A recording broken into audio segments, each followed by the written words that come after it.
So you are a South African success story. You've made it, your business is successful. Listen, I love South Africans. They are some of the most resourceful people you will know. They are resourceful, enlightening, creative. Find a South African somewhere in the world and they are probably successful, no matter what they are doing. But too often, us South Africans don't realize that we can become global success stories. We stay local for too long.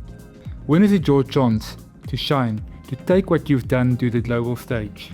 You know, all that's missing is some confidence, some guidance, the right structures. And before you know it, the world is your oyster. I think the next step is to go and think and contemplate how you can take your business to the next level, how you can challenge yourself to become an international success story. You're already working hard, you're already creating X.